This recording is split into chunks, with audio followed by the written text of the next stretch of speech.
Hello everyone, কী অবস্থা সবার, কেমন আছেন সবাই? আশা করি আপনারা সবাই ভালো আছেন।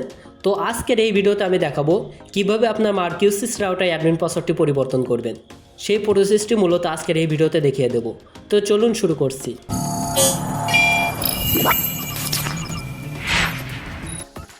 আপনার মার্কিউসিস রাউটারের অ্যাডমিন পাসওয়ার্ডটি পরিবর্তন করার জন্য আপনি চলে যাবেন ওয়াইফাই অপশনে। এরপরে আপনার ওয়াইফাইটি ফোনের সাথে কানেক্ট করে নেবেন। ওয়াইফাইটি কানেক্ট করে নেওয়ার পর আপনি যে কোনো একটি ব্রাউজার ওপেন করবেন। আমি এখান থেকে ক্রোম ব্রাউজারটি ওপেন করছি। ক্রোম ব্রাউজারটি ওপেন করার পর এখান থেকে আপনি সার্চ করবেন mwlogin.net। এরপর আপনি সার্চ করবেন। সার্চ করার পর এখান থেকে আপনি আপনার অ্যাডমিন লগইন পাসওয়ার্ডটি দিয়ে দেবেন। আপনি যদি অ্যাডমিন লগইন পাসওয়ার্ডটি না জেনে থাকেন, যে আপনার রাউটারটি সেট আপ করে দিয়েছে তার কাছ থেকে আপনি শুনে নেবেন। শুনে নেওয়ার পর এখান থেকে আপনি অ্যাডমিন লগইন পাসওয়ার্ডটি বসিয়ে দিবেন। বসিয়ে দেওয়ার পর এই লগইন বাটনে একটি ক্লিক করবেন। এরপর আপনি বাম দিকে দেখতে পারবেন 3 ডট লাইন, এখানে একটি ক্লিক করবেন। এরপর এখান থেকে অ্যাডভান্স অপশানে ক্লিক করবেন। অ্যাডভান্স অপশানে ক্লিক করার পর এই সিস্টেম অপশানে একটি ক্লিক করবেন।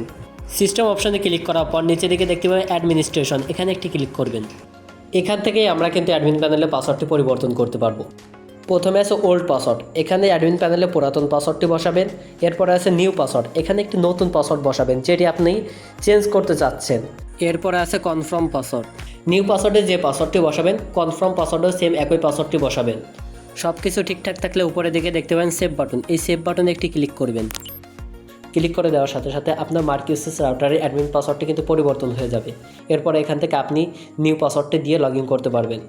তো বন্ধুরা, এই হলো মার্কিউসিস রাউটার অ্যাডমিন প্যানেলের পাসওয়ার্ডটি পরিবর্তন করার প্রসেস দেখানোর যথাসাধ্য চেষ্টা করেছি। তো বন্ধুরা, আজকের মতো ভিডিওটি এই পর্যন্ত। অন্য কোনো নতুন ভিডিওতে দেখা হবে। সে পর্যন্ত ভালো থাকুন, সুস্থ থাকুন। খুদা হাফেজ।